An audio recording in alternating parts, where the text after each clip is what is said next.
Good evening, everyone. Hope you are well. Welcome to the podcast for the College of Vedic Studies Birmingham branch. I hope you are enjoying the courses that we're delivering. We launched two new courses this month. We've got the Sanskrit study course and the Dharma Explore course. They're going very well, thanks to the team of teachers and coordinators that we have involved. And anyone who wants more information on any of these courses, please send us a message. We'll get the message up on the notice board and right at the end as well.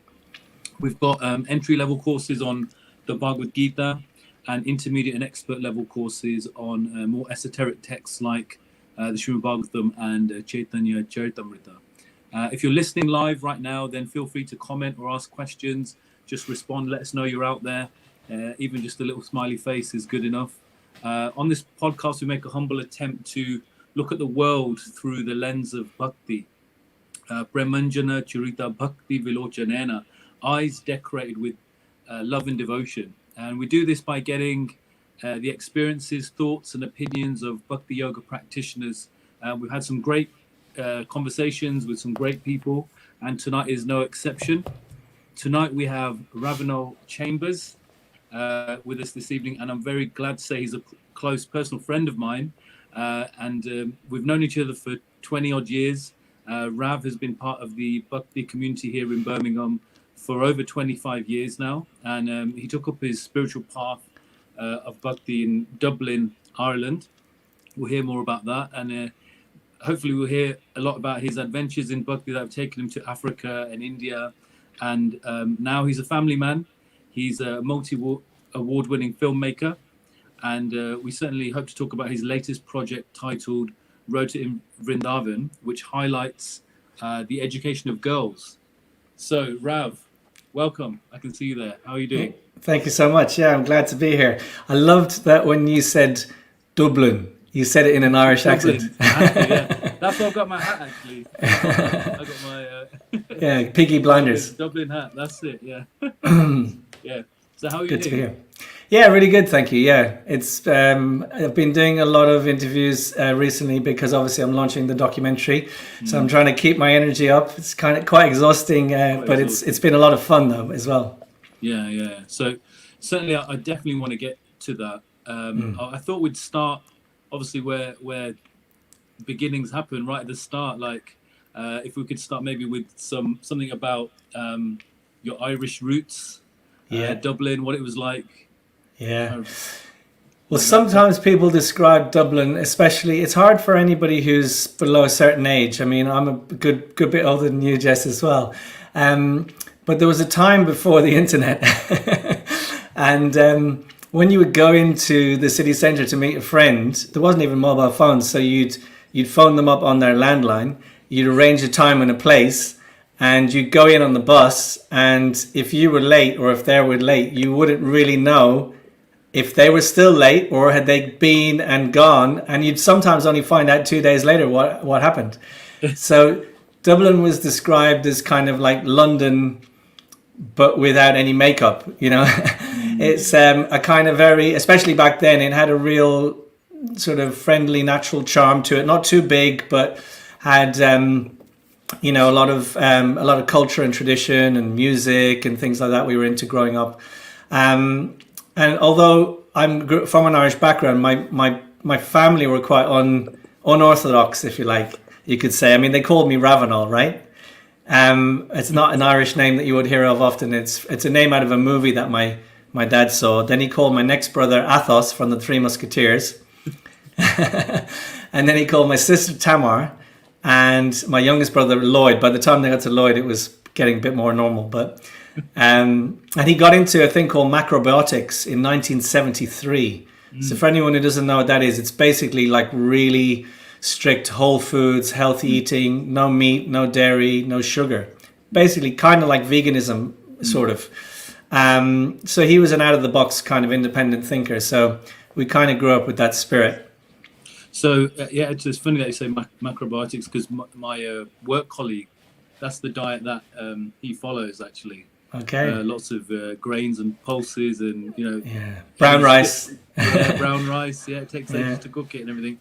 Yeah. So you've got this upbringing your name is very unique, because I always just thought that because everyone calls you Ravi. Well, Tribhuvannath Prabhu, who I ended up spending 7 years with, called me Ravi. So I kind of happily accepted that name as a short name for Ravinol. Well, there's obviously something there, because Ravi obviously means the sun, right? And it's like That's right. the auspiciousness of the sun. So I think it's just, I think you can blame your dad. Yeah. No, it's when you grow up with a name like that, you have to kind of get used to it, But yeah, especially when I got the name Ravi, I thought it was a nice fit. Yeah, definitely.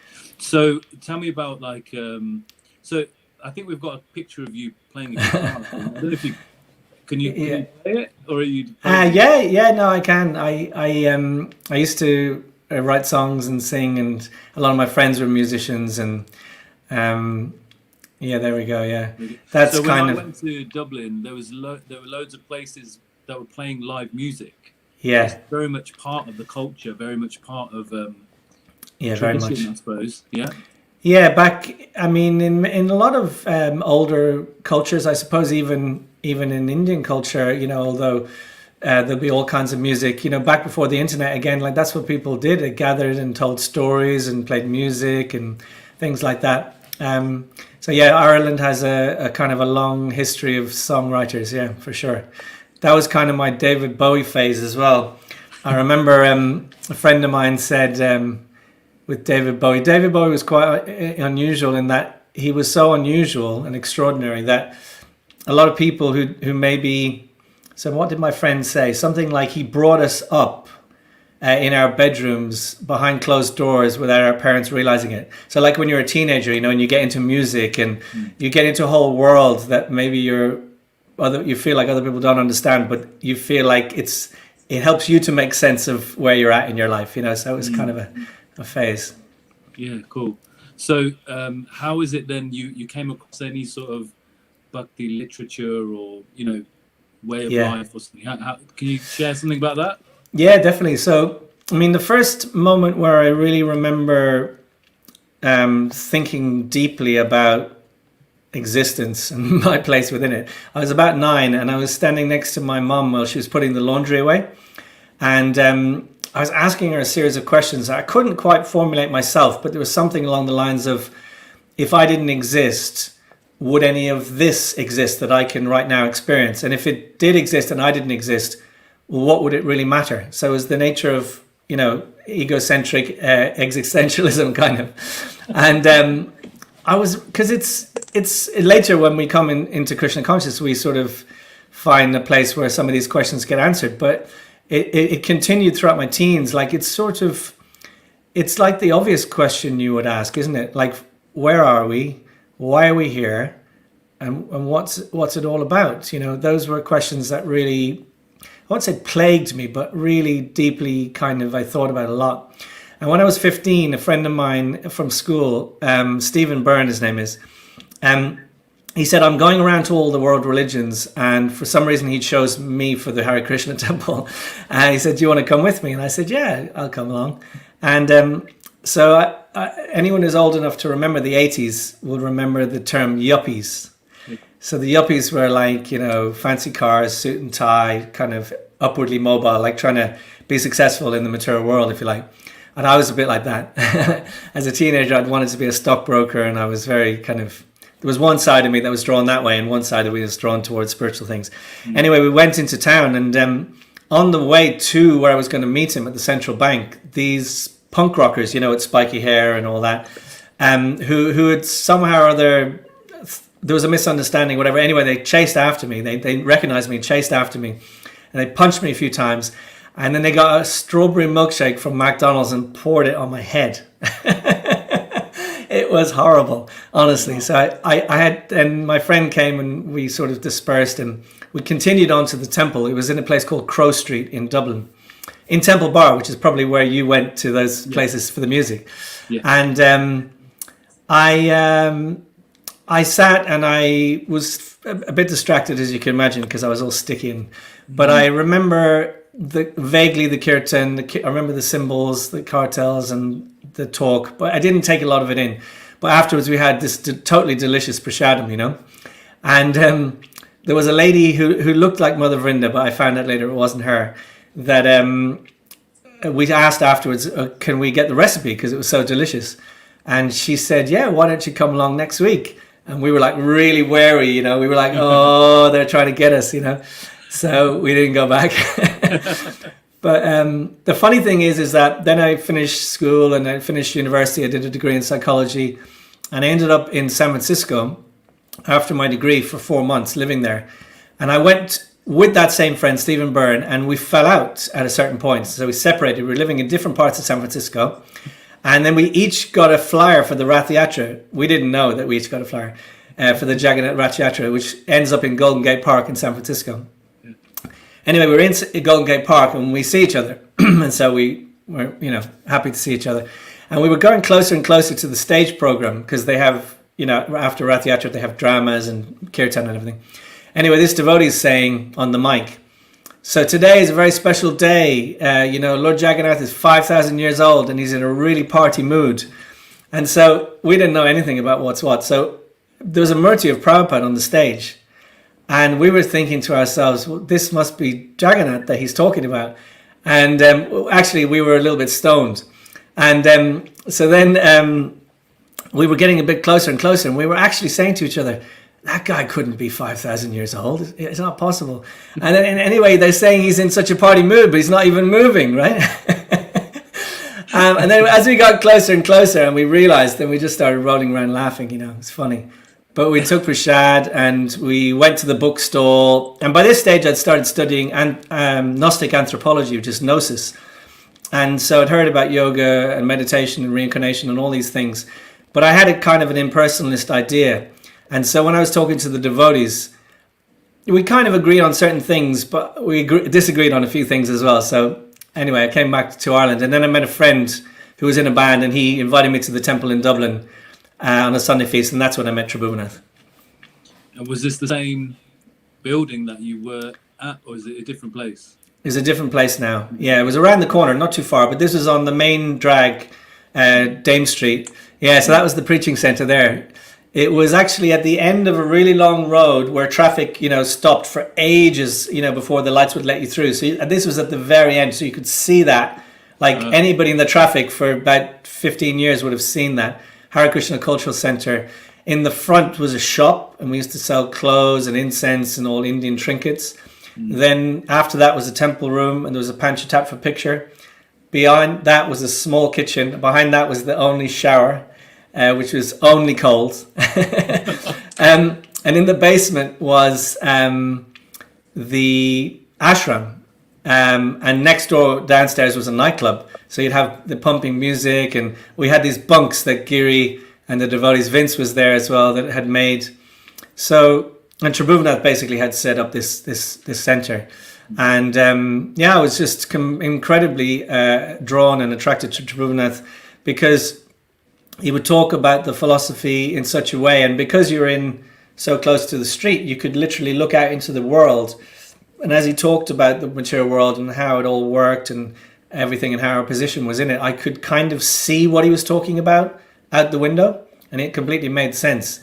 So I was very attracted. And his kirtans, of course, you know, the beat, that sort of, and it was wild, you know, we had so many amazing Sunday feasts, but I never would have.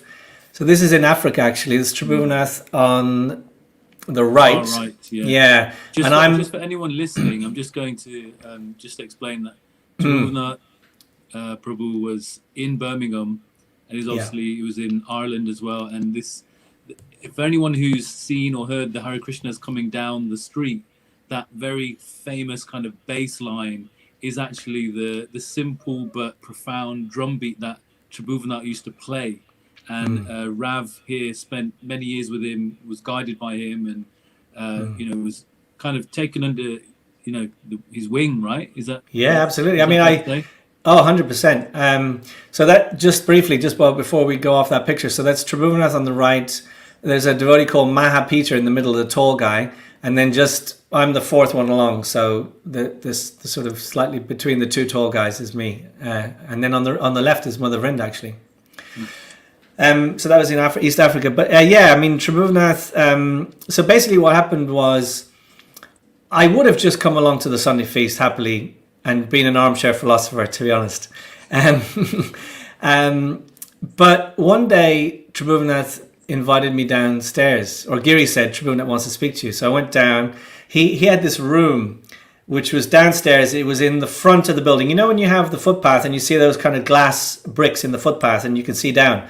Basically, his room was underneath the footpath and you could see the people walking past. And it was completely just concrete floor and a chair and some... It wasn't like... It was very super basic. And he said to me, you need to get serious about your Krishna consciousness. And I was like, really? Why? Like, I'm just coming along and enjoying it. He said, no. And he said, well, at least you should come in more often. So I used to come in a couple of days a week then and do stuff. And then I wouldn't have moved in, though, because, I didn't want to move in and live in this weird basement. And, like, it was just all pretty austere. But one day he said to me, he used to travel a lot. And he said, actually, if I'd known, like, you could have come with me. And that was it. Like, a light bulb went on in my head. And I just thought, that would just be the best thing. And so then I got to go with him to Cork initially, which was down the country, to do a festival, and then all around Ireland. And then I was in Africa for nearly 2 years on and off, helping him set up the Hare Krishna Festival program there, and then in England and different places. So yeah, basically I was kind of like one of his right-hand men. If he needed anything to do, he would just ask me and I would get it done. So that's me there. Yeah. Cheesy grin. And that's Mick Duff Maidavy, who was the guy who was in a band who told me about the one next to me, told me to come to the temple. Then he became a devotee later. The next guy is Gavin, who was one of my friends who became a devotee. And he was in Birmingham too. And then on Maheshwara, on the far side, sitting in the grey thing, he came later, and he also came to Birmingham with us when we came to Birmingham. We came to Birmingham in 1996 to keep the Birmingham temple open. And this was a van that some devotees lived in as we travelled around. I just want to make a contrast to like, what was your life like before? I want to ask you about the immersion into the life of Bhakti and living as a monk and all of that. But just for the people listening, because I know a little bit, but it wasn't, you weren't in a desperate situation, and then you moved into something. You're from, you had a nice apartment and everything, right? So could you just explain to our viewers the context of what life you were leading to then go into this? Yeah, sure. I mean, my father was very successful businessman and hairdresser, and we lived in the suburbs in a big house, and it was all pretty cozy. I don't think I'd ever had a cold shower in my life up to that point. I mean, why would you, right? But in that, when we traveled, so when we took we slept on the floor, like always, without fail. And not because, maybe it became a bit of a thing where we were attached to being austere, but it was also basic circumstances, or we were traveling in vans or whatever. And we just took only cold showers every day, and didn't think much of it really at the time. And now actually I have a hot shower, and now I'm starting to have a cold shower at the end. It is great for clearing out your sort of subtle body, your mind. But it was just, I more than anything, I just wanted to please Tribhuwanath. I just wanted to, so for those 7 years, like my whole waking thought, breath, energy, and anyone who knows me, I work incredibly hard and I'm very determined in anything that I do. So all of that, I just was completely and totally channeled into trying to help him. And I felt like a tremendous sense of mission and purpose and focus and all of that. And it was quite an adventure too, because we were traveling around a lot and putting on festivals and always busy. So it was good. It was good. So is there any way of kind of expanding on any of your friends or family's reaction to you? Your father's a hairdresser, you've got a flowery look, and then your shaped head. That is Yeah. like something, right? That's a statement. Yeah, that felt like that was probably the biggest, like maybe the hardest part. I mean, I did it happily, but like I was growing up in a family of hairdressers. I'd always had kind of long hair, and you get kind of attached to it, and it did feel a bit of a thing to cut it off. Yeah, there's me on the right. That's my little brother on the left, Lloyd, who he's 9 years younger than me, so he's probably only about 12. And he started to get into it a bit, and he actually came to the manor. I think he even visited Birmingham, stayed at the manor for a bit, and yeah, he's a good lad. And so yeah, my mom didn't really tell me at the time because she wouldn't have wanted to kind of hold me back, but she was a little concerned. But my dad, you know, like I said, he's a free spirit. He was just like, thought it was great. And he came to this festival in Limerick, the first festival where they saw me in. I was first of all in white robes and shaved head. And you know, the one thing about Tribhuvanat's kirtans, like especially in the public, you know, we would have anything from 100 up to maybe 1,200 people at a festival, and you know, just public that we would have advertised and brought and attracted to come to the festival. And at the end, he would do this kirtan. And it's from the first beat when he hits the drum. It's just like, you know, like I said, a cold shower cleans out your mental energy. So does that first drum beat. It's just like boom. And, you know, it's like a call to war almost. I mean, I sometimes used to think when Tribhuvanat was in the kirtan, like he had a melody to it, his own type, but it wasn't like he wasn't trying to sing melodiously. He was singing like with every ounce of his life. You know, always, like that's how he sang, you know, fully. He wasn't holding anything back, like really crying out. And sometimes in the kirtan, when it was the response and everyone else was chanting, he would shout stuff like, I'm not sure what, but like, you know, really loud. And it was like, I sometimes think of it like, you know, if you were in on the battlefield and there's like the conch or like a warrior's cry, it was like that. It was just that kind of energy. It was just so amazing. What was it evoking in you? What were you? Just like, you know, it's hard to describe. Like, just like, you know, when you say like alive, when you feel alive, when something makes you like fully alive, like more alive than your body can handle, kind of alive. You know, like that kind of alive. And anyways, but the public would get up and dance like with wild abandon and chant and join in. And my dad came and joined me, you know, and he was jumping around and dancing and stuff. So yeah, they were okay. I mean, I remember though there was some people that I knew not particularly well, but like we would then be in Temple Bar, like distributing books and stuff like that.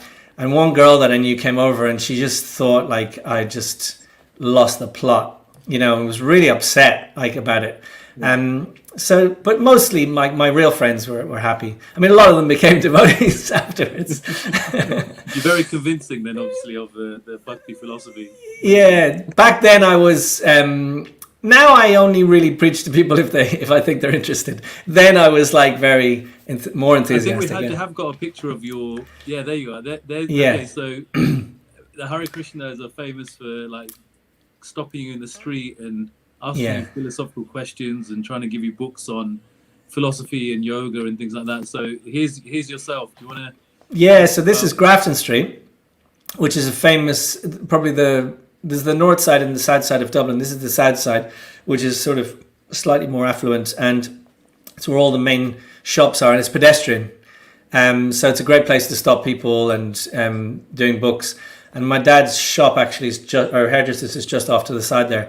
But also when I was actually working with my dad for a short time, I used to meet devotees on the street. Adi Guru actually used to come over to Ireland. He stopped me a few times. And I'd been a vegetarian from when I was 1 till I was about 14, because of my dad being into macrobiotics. And then from 14 till I became a devotee, I was not fully a vegetarian, but like I didn't eat a lot of meat. But the devotees would stop me in the street, and might have a sandwich with something in it, and they'd be having a go at me.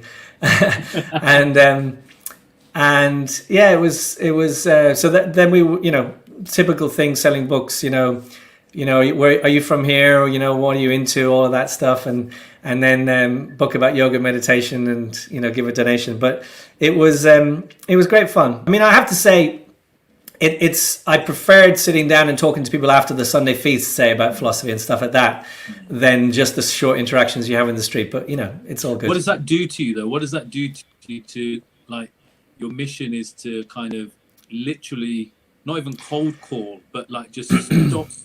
What does that do for your character? Just stop someone and just potentially give them something they're not even looking for.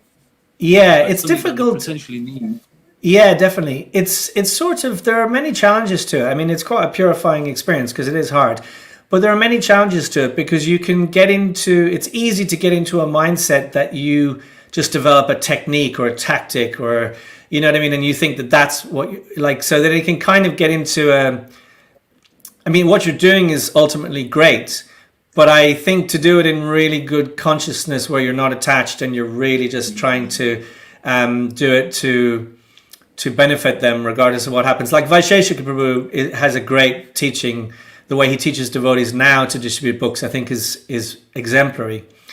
And when young devotees are young, and the whole competitive thing can come in, and scores and all this kind of stuff. So I think the activity is great, but I think it's not without its pitfalls too. Yeah. What would you say is the right mood to approach kind of spreading the literature of Bhakti? What would you say is the right mood for that?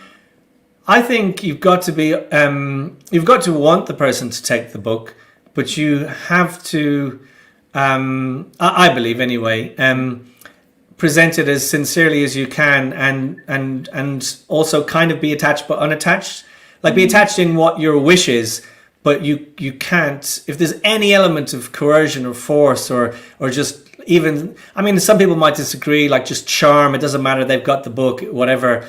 I don't know, I wouldn't really want to do it like that now if I was doing it. Nice. So tell us about, because I do want to get onto your filmmaking and getting onto this latest documentary you've done, but I just wanted to kind of hear about your immersion into Bhakti. You're now living in the ashram. You've moved out of your comfortable home with warm showers. You're potentially sleeping on the floor, wearing robes, having cold showers, and then you're traveling now. Tell us about some of the travels that you've been. Yeah, I mean, I'll tell you a couple of. There's one story particularly that came to mind. And I've not told it for a long time, but it's quite an amazing story.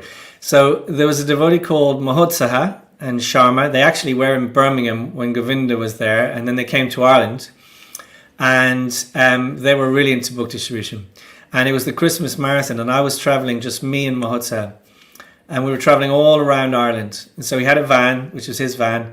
It was full of books and full of money as well as the marathon went on, because we were collecting a lot of money from people. And this one day we went to a town called Derry.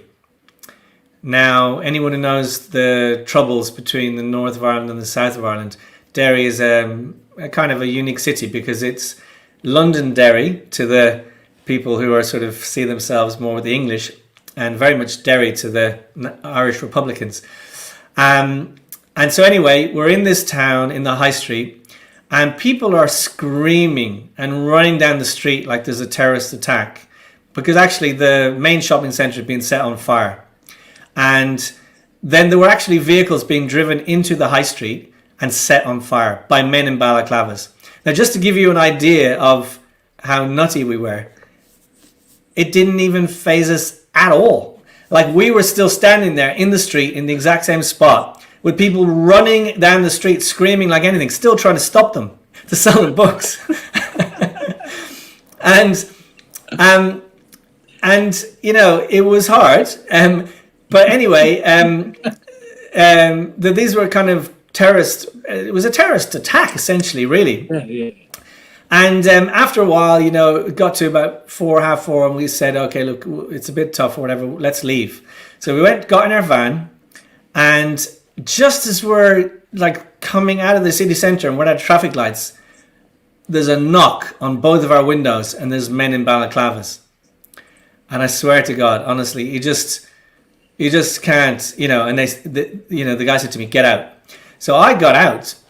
Mahutsa, it's his van. He didn't get out. He didn't want to get out. So I got out, and everything from here on happened in slow motion. It is so weird, right? So I got out. I'm looking across. The guy's trying to pull Mahutsa out of the van. He's not getting out of the van. He's holding on. And he's sort of like taking off like that, trying to get away. And then the van cuts out and he's trying again. The guy's trying to pull him out. So I walk around the van, obviously not in slow motion, but it felt like everything was in slow motion. Went around, and the guy is trying to pull Mahutsa out. He actually pulls him out onto the ground. Then the other guy gets into the van, and he's in the driving seat. He can't start the van. Somehow, Mahutsa grabs him and somehow pulls him out, gets back in the van, and he's shouting at me to get in the van. And I was like, no, just go.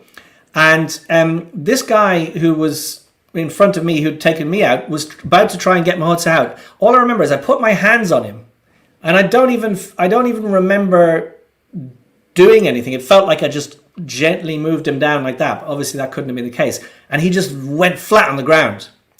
And at the whole time, Mahutsa is screaming at the top of his voice, Nishingadev, Krishna, Nishingadev, and it's Christmas shopping. So there's people everywhere staring. And just as this guy, it was like as if something magically knocked him over onto the ground. And then as he was calling me to get in the van, and I was saying, no, go, I just looked out of the corner of my eyes, and these 4 guys in balaclavas just walked off in single file into the crowd and disappeared. And I just went around and got in. It was just the most bizarre thing. There is I can't explain it. It was just, that's how I experienced it. So weird. But anyway, that was one. That is a crazy story. Yeah. You have shared with me a couple of crazy stories. I've not heard that one. Yeah. I'm just reflecting on the fact that, well, basically you were held up by terrorists. Yeah, and literally. Yeah, luckily they didn't have guns or anything or whatever, but it was really, what was really bizarre was that somehow or other we must have pulled them out, but like it felt like we just put our hands on them and they were just on the ground. It was really strange. Yeah, that is strange. What is amazing is that these people are screaming because there's a terrorist attack going on, and you're trying to still give them some bhakti. Like, that's how, It's actually it's true. There's 2 sides to detachment, or apparent detachment. One is that you are kind of oblivious to all these kind of material, uncomfortable things, and so. But it also can make you a bit impersonal, because you become almost ambivalent to everything. You know what I mean? So the thing is the real magic is when you can be materially detached but still be an incredible personalist as well. And that's an unusual. So the first time I came across your guide, your teacher, your guru, Ravinol Prabhu, was actually in a magazine called the Back to Godhead magazine. I remember the article. You know what I'm going to talk about? When he distributed Bhagavad Gita, the famous Bhakti literature, in Beirut, which was a war zone, a war-torn country, and he's going there and he's trying to be like an ambassador of peace, love, harmony, like that, in this war zone, obviously where they really need it. So, do you want to kind of... Yeah, so definitely, yeah. So Tribhuvannath was... He joined in London in Berry Place in 1969. Prabhupada really loved him. Ranshore writes about it that like everyone could see that Prabhupada had eyes for Tribhuvannath and he loved him. And he would rub his head. When Tribhuvannath would stand up and dance in front of him, Prabhupada would just love it. And, and so they had Tribhuvannath had a sort of a father-son relationship with him. He was only 17 when he joined. And then he was doing festivals around England. He was in India. And after Prabhupada left, he went to the Middle East because he'd heard that Prabhupada said, anyone who preaches in the Muslim countries, I'll take the dust from their feet. And so he helped to translate the Bhagavad Gita into Arabic with other devotees. And then he was distributing the Bhagavad Gitas. And so the story is there's many stories, but he was on the way to the printers in the middle of this war zone in a taxi, and a bomb went off right in front of the taxi, and the taxi driver jumped out and ran off. So Tribhuvan just got into the front of the taxi and kept on driving, went to the printers. And then there was also another day where they distributed Bhagavad Gitas to this whole apartment block, and the next day the whole apartment block was blown up. So yeah, he was fearless. He was adventurous. He was a kind of an Indiana Jones type character. And he was very, very... We really miss him a lot. I mean, he passed away in 2001. He got stomach cancer, so within a period of about a year, he passed away. And weirdly, I don't know, a couple of years before, I just had some idea that was going to happen. I don't know why. And it did, yeah. It was devastating for me, actually, because he was... it's hard to describe for...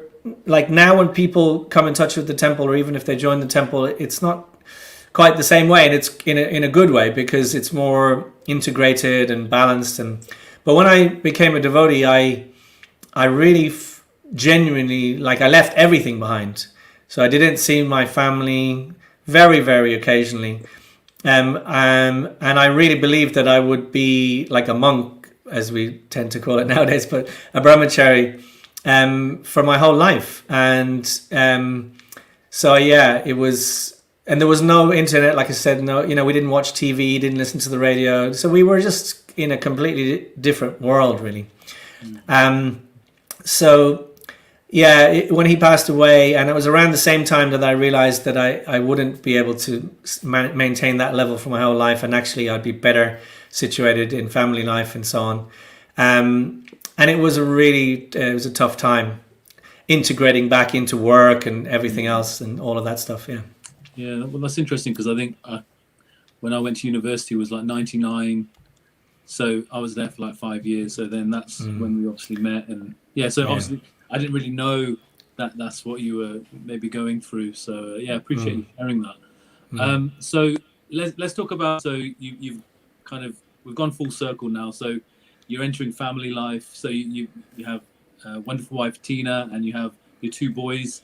And then how did you think about, how did you think about how you're going to sustain yourself? So you're a monk, you're a brahmachari, we're saying it in Sanskrit, and then you're thinking, okay, there you go, there's your family.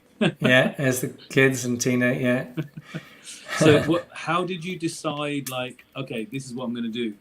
Yeah, well, I tried a little bit of hairdressing when I was young, but I didn't have the patience for it. I'm embarrassed to say I was doing, anyone who knows anything about, I was learning, and I was doing this, what they call a curly blow dry on this old lady. And she was really grumpy with me, and I told her to get out. And so I just didn't have the patience for it. So that was the end of my... But yeah, I mean, so, I was nearly 30 years old. I had no money. And so I was thinking about what to do. In the beginning, I got into property because my dad told me I felt like I needed to catch up materially, because probably I would have put my whole 20s into making money, but I didn't do that. I was doing something else. And so I got into property. I then felt drawn back, though, towards more community type work, and I did education, business partnership, mentoring programs for young people. And then I went back to university and did an MBA in Aston Business School in Birmingham. And I often tell this when I'm talking to young people, because I think it's important they realize I then, after my MBA, I did not know what I wanted to do. I was a bit lost, to be honest. And there was many times in my life, and I think in everyone's life, where you reach a point where, like, the path forward is not clear. And that's okay. It feels awkward at the time, but it's okay. And I remembered that in 1995 in East Africa, I'd made a film. We were doing work there with the festival program, and we were working with street kids and education and stuff. And I just thought if we could show people what we were doing, they might help us. And that's what happened. I showed them a film, but I had to post them a VHS tape in those days. But then in the mentoring programs as well in Wolverhampton, 2003, I did the same thing and made a film. So I put together Be Inspired Films with some of the people I'd worked with before. In the beginning, Tina was working as a teacher, so, respects to her that really she kept us going financially for the first 2 years. I didn't earn a lot of money, but I was trying to build it up. And then quite quickly, we started to get huge breakthroughs and successes. And So Be Inspired Films, essentially, I decided I wanted to make films about social issues in the world or positive organizations that were making a positive difference. And so we ended up working with a lot of TED Talks that people will be probably aware of. We're 10 years the partner for TEDx London. We did TEDx at the Royal Albert Hall. I think, so this is TEDx London behind the scenes. And my friend Vince, who was a devotee with me too, got to do some of that. Do you have that picture with the huge crowd? I was going to say the Royal Albert Hall picture is a nice one. And then there's, is it Jon Snow? I can't remember his name. Yes. Yeah, Jon Snow, yeah. So just behind Jon Snow, there is a... That's the Royal Albert Hall. Explain, what is this? What's happening? Yeah, so we did TEDx, TED Talks at the Royal Albert Hall with 9 cameras, live directing them, going out live to, I think 15,000 people watched it live in about 90 countries. And it's just awesome. I mean, it's such an awe-inspiring venue. Is that stressful? Very. Yeah, wow. I mean, it was such a big achievement for us to get that gig, but that was... I mean, live streaming now, anyone who's done live streaming, it's still nerve-wracking now with the internet speeds you have now if anything's going to happen. That was in 2013. And we now always try and set up the day before. On that day, we went live at midday. We got into the venue at 7 in the morning and we did all the setting up and the testing on the morning. And I'll just tell you, so you can see how big it is, right? My team... We had our mixing desk backstage and there was a sub stage, which was what they call patch bays. So you plug in a cable down there and it plugs in way up in the venue somewhere else and it's supposed to connect. So we were shouting out like it's still 10:30 in the morning, does that one work? And they were like, oh, we're like, what about that one? Anyway, in the end, it was a grand success, thankfully, but it was so nerve-wracking. And also for anyone who's out there, you know, whenever you get a job that's bigger than what you've done before, it is nerve-wracking. You're going into a big building and you feel like you're way out of your depth and everything, but you know, you got to kind of just keep going and do your best. Yeah. So this was the Institute of Fundraising. They have a huge conference every year with all the fundraisers in the UK. That's Jon Snow. If we see the close-up of that, if we have it. Yeah, there's your logo, isn't it? Yeah, next to the Guardian, and so we were the film partner for them for many years. So I did a lot of partnerships with big organizations, so I could get visibility to my. There we go. So yeah, to get Inspired Films is your logo there behind, yeah, so you can see. Yeah, exactly, yeah. So, and then in 2015, we became one of the UK's founding, what they call B Corps. So B corporations are a global movement of businesses acting as a force for good. So you have like Patagonia, Etsy, Divine Chocolate, Ben and Jerry's ice cream, you know, all these kind of Body Shop, these kind of brands are B Corps. Yeah. And then I remember very clearly on Facebook, we started to try and enter awards, and we kept for a couple of years we didn't win, and we were the runner up. And I remember feeling, you know, when you're close and then you don't get it, deflated. But then this is a picture. I think this is the 5th time we won this award in a row. So we started to win then, and the Drum Recommends Networks are global awards for creative agencies around the world. And so we won the Video Production Company of the Year 5 years in a row for that, which I'm proud of, not just because of the awards, but because of what we stand for, which is trying to make a difference, you know. So I think given that, I'm very proud of it, yeah. So let's move on nicely to the last part that we want to definitely focus on, is this documentary that you've made. I'll let you kind of just explain everything about what this is. Yeah, sure. Yeah. Well, thanks for having me on. It's nice to be, because we don't get to see each other in COVID now so much, but I feel very much part of the Birmingham crowd, so I appreciate you having me on. So this is the poster for Road to Vrindavan, which is a feature film. It's a documentary. You can see there, those are 4. We've now had 6 international film festival selections. And the premiere is coming up at the end of this month for 5 days. And the link will be in the description. It's basically about, in India, there are many barriers and challenges that girls face accessing education and then staying in education. Some of them are to do with poverty, some of them are to do with fear of getting mixed up with boys, some of them are sort of applications of tradition and culture that may have at one time been there to uplift, but are often, unfortunately, causing a lot of suffering. And it started with a phone call in 2016. I got invited by a friend who became the producer of the film, Ravin. And he said to me, do you want to come on this 1,800 kilometer tuk-tuk trip down the west coast of India? And I was like, of course I do, what an adventure. And he said it's going to end up in Vrindavan at this girls' school. And I hadn't been back to Vrindavan. I did the Bhakti Shastri in Vrindavan in 1997, I think. So I was there for nearly a year. And I just thought, wow, it'd be great to go back to Vrindavan, be such a great adventure. And I also was curious to learn more about the issue. And I felt as well, especially for an audience, because I'd always wanted to make, like a lot of our content we make with Be Inspired Films is 3-minute films. I'd wanted to make it like a feature film. You could say maybe like a proper film, right? And I thought this was a really interesting subject matter. And I also felt for an audience overseas, sometimes it might be portrayed in a simplistic manner, or sometimes when things are portrayed, they're portrayed as a sort of, just the poverty aspect is emphasized. And I wanted to speak to people on the ground and try and really understand it in a more multi-dimensional manner. So I wanted to speak to people as we went along. So that's what we did. And we came back and we did a trailer. Oh, thank you, Ashwin. We did a trailer, and many people were very encouraging, naturally.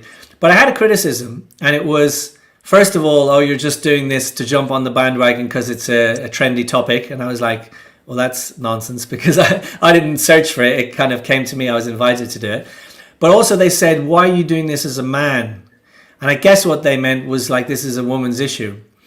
And I thought carefully about that. And while it sort of felt very strange at the time, it turned out to be a real blessing for me and for the project, because it forced me to go even deeper and look at this in another way. And I reached out to people around the world who were working on this in this area, and I asked them about it. And I said, to me, that divisive thinking is part of the problem that's causing, these challenges. And one lady I spoke to in New York, her name is Sheikha Ubroi. She was India's #1 professional tennis player. She said something to me that just blew my mind. She said, education or empowerment can lead you into isolation. And I said, well, what do you mean? And she said, well, if you're in a girl from a rural location and now you have been educated and you have so many hopes and aspirations now, and your mind has changed and you believe that more is possible in your life than was previously. But if the community around you and the decision makers and the aunties, it talks about the aunties in the film, and the fathers and the brothers, if they haven't changed their mindset, then you're almost worse off. So anyone who's involved with international development, and you see it, it's a lot of slogans like, if we just educate the girl child, everything will be solved. And of course it will make a huge difference. I'm not in any way, everything I'm doing is in service of that. But actually, if you don't also work with the community and the men and try and help them to change their mindset, then it's going to be much harder and it's going to be much slower. So I went back to India and spent another month, but this time we didn't have to drive 300 kilometers a day in a tuk-tuk. So we spent time really with families and communities, and we interviewed fathers and brothers. And so this is when we arrived at the Sandipani Muni School in Vrindavan, which is a wonderful, wonderful school. They gave us this incredible welcome. They showered down petals on us and so on. So this is a school dedicated to girls, right? It's only girls in Vrindavan, and it's because otherwise there's a good chance they wouldn't get any education at all. And they're incredible, these girls. Like I sat down and spoke to some of them on camera. These are some girls in a different village, but they're very much like those girls. And they were saying, like, I want to be a police officer because I want to arrest those people that are forcing marriage on girls who are 12 and young. Another one said, I want to be an astronaut because I want to touch the sky. She said, a girl can touch the sky. And I think one of the other ones wanted to be the Prime Minister of India. Why not? Why not? Why not? Exactly. And the thing was, we also visited projects that were working with boys, because I saw a great slogan recently, which, boys will be boys, right? We've all heard that. And it was crossed out and it said, boys will be what we teach them to be. And that's the thing, it's been in the news recently in England as well.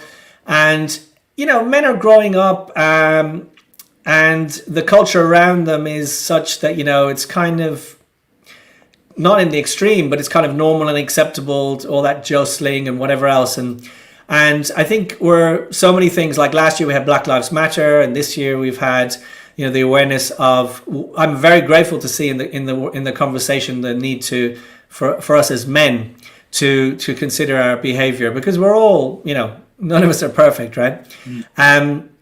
But this experience for me has been truly transformational in that regard. It's really like Tina and I, it's in the film as well, saw that we had these really gender stereotyped roles in our own marriage, and I had certain attitudes that was kind of like, like I'm working so hard, like I don't have to do any of that stuff, that she does. And also I didn't have much energy left. I'm so busy like working and stuff. And so partly the lockdown, but partly, really trying to understand and appreciate from a woman's perspective. We're much more integrated in how we do everything now, and it's been brilliant for us, for the boys, for the family. So I think that there's a line in the film, one guy, Jan, who started a foundation called Womanity Foundation. He said men should realize they have nothing to fear from equality. Actually, they have everything to gain, because then it doesn't have this sort of polarized thing where the man has to shoulder all the responsibility and all the pressure is on him. And equally, women who are happy and are able to express themselves in other ways and not feeling taken granted for will be better, and everyone will be better. So it's good for everybody, Yeah, because I was reading the other day some quotes on equality, and there was someone who'd written, I might get this wrong, but he said something like, the irony of equality is that you want to have the same position as those people in your who are superior to you, basically. So say it again. So the irony of equality is that you want to be the same as your superiors. That's basically what he's saying. But then the superiors can see that as a threat. And they do see it as a threat. Yeah. There's a thing going around at the moment, I don't know if you've seen it, which says, one thing that was happening in Black Lives Matter, and it is happening now, is that we're lucky they only want equality and not revenge. Well, this is it. It's like we're not asking to be your superiors now. No. It's like you have the white supremacy movement, then you also have black supremacy. It's like that's what was so amazing about maybe someone like Nelson Mandela, who lost. He forgave. He lost his feeling for revenge and wanting that power, and just was like, no, we'll be a rainbow nation. We'll have equality. Like, I'll forsake my thirst for revenge. And like have that. So is that what you're seeing? You're seeing obstacles like that, or? And well, the thing is when you don't engage whoever the perceived other side is. So let's say it's white people or it's men or whoever it is. When you don't engage them in a way that is healthy and positive and trying to work together, then you do you're more likely to face pushback. And that's, you see that in practice. And I think somebody's saying like that when it's not, I don't like these words because they're loaded, but the oppressor or the person in the superior position is actually resistant of change. It's almost inherently accepting the fact that I'm concerned because I know that I've been enjoying that position, that if you come up, that you will surely do the same thing to me. That's kind of almost like the thinking. But I don't like to think of it like that. I like the idea of that we can talk, we can work together, we can try and understand each other, we can be collaborative, and we can try and create a win-win because, so the slogan on the poster is, educating girls is not about women versus men, it's about our past versus our future. And we're at that great moment in society now where we get the chance to think about our future and what kind of world do we want. And we kind of can almost try and co-create it together. So Rav, we've got like about 5 minutes left, and I just wanted to ask you, what will people get from watching this documentary, without obviously giving away spoilers? But what will people get? Why should they watch it? Sure. Well, it's been described as heartbreaking but incredibly hopeful. So it has the roller coaster of emotions, but it will leave you in a good place, but it will take you on quite a bit of roller coasters in between. It's been described as brave, beautiful, and authentic. So your heart will be touched by so many different characters, especially incredible young women who are fighting against all odds and often succeeding to fulfill their dreams, but also just to have their voice. Sometimes people think that, education is just about getting a job and getting money. It's about way more than that. It's about actually some of these girls, like no one has ever, until they started to work with some of these organizations, ever asked them anything about what they think or what they feel. And it's almost like it's just not your opinion doesn't matter. Why does it not matter? Because you're not educated anyway. What would you know about anything? And so it's giving them this sense of confidence, a sense of their own voice, sense of their position within the family and the community. You also get this incredible, you get to see India traveling by road. It's a real adventure, road adventure. You get to see the wonderful school in Vrindavan. You get to see Rajasthan, all parts of Maharashtra, all the way down to the south of India. You get to see kind of my own personal journey about how it has changed me and my family, which I think is important because what I didn't want people to do when they watch the film, especially Western audiences, was to externalize the themes and think, oh, these are third world issues that happen somewhere else. I wanted people to internalize them and think, how are these issues affected there in my own life? They might be in slightly different ways. And so by kind of putting my story as the character that sort of sees, you see through the eyes of my journey, it actually invites the viewer to also consider themselves in that position too. And I think that's much more powerful because you might just come away with something really magical for you and your family. And especially if you can watch it with your children, intergenerational conversations can happen. It could truly be. So it can truly be. Sorry, I cut you off. No, it's okay. It could truly be like magical for you. It is. I mean, I don't say it because I've made it, but I think I'm really. It's a kind of quite a magical film. I think it's something I'm really, really special. Yeah, I'm just going to let the viewers into a little secret. I have actually watched it, and it is everything that Rav is saying, and I will just echo that and amplify what Rav is saying, that education is not just about literacy. It's not just about literacy rates, because some of the European countries have like 99% literacy, but we have such poor well-being and such problems with mental health. So it's not just about literacy rates. It's about character. It's about having a voice, like you said, having dialogue and all those sort of things. So anything that brings about this into the open arena, so we can have, like you said, these dialogues, into generational dialogues and stuff like that, would be great. Yeah. So one final thing I'll ask you is there anything, first of all, that I've missed? I don't think so. I suppose I just to say, I mean, for people who are actually on this chat, and I guess it'll be posted in the places it gets posted, there's a link to, particularly, so we're on Monday now, next Tuesday, so on March the 31st on through April 4th, you can watch the UK premiere. It's online, so you can actually watch it anywhere in the world. So please share it with all your friends, your WhatsApp groups. You can be annoying for a week and share them all these links, because it really is something worth watching. And I'd love for you to tune in. It is free to watch, but it also gives you the opportunity, if you wish, if you can, to make a donation to help with the girls' education as well. And if people are listening to this in a month or two, for whatever reason, you just go to roadtovrindavan.com, and there's lots of other screenings too. Fantastic. Yes, I hope everyone does do that. And one final question, I'll just ask you kindly to just think about what our students are kind of going through, their initial journey to Bhakti literature and Bhagavad Gita, Bhagavatam.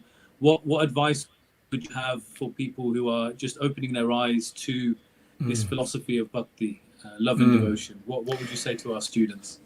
I would say, just like you mentioned about education is not just literacy rates, I would say that it's wonderful to study these texts and there will naturally be that instinct to go, how far have I read, how much have I read, how, and all of that stuff. But also just trying to appreciate that actually it isn't so much about how much can I recite or how much have I read, but it's actually how much have I understood and imbibed. And even just one of those verses could change your entire life. So yeah, try not. I just did a podcast on wisdom of the sages, and the theme that was there was that those brahmanas that Krishna went to and asked for food, and they said they wouldn't give it because they were too proud of their knowledge and their aristocracy and their learnedness and their heritage and all of that stuff, their tradition. And then he went to their wives, and their wives were simple and full of devotion, and they gave the food. And then the Yajnik Brahmins had a reflection, and they said, if our tradition and all of these things that we're so proud of doesn't lead us to love for Krishna, then they actually say, to hell with our tradition. So it's a pretty big thing. So, but just kind of don't lose the gold for all the other stuff, and try and focus in on what the essence of it's all about. Fantastic. Yeah, the essence is the gold. That's it. Very good. So Rav, thank you very much. Anyone else who's listening to this, if you want to join in the conversation, obviously there's the link that Rav has talked about. Contact us if you need help with that. Contact us if you want to join any of our courses. Rav, thank you so much. I know we could probably talk for 3 hours. And the next podcast Maipur is putting on there is Monday the 5th of April.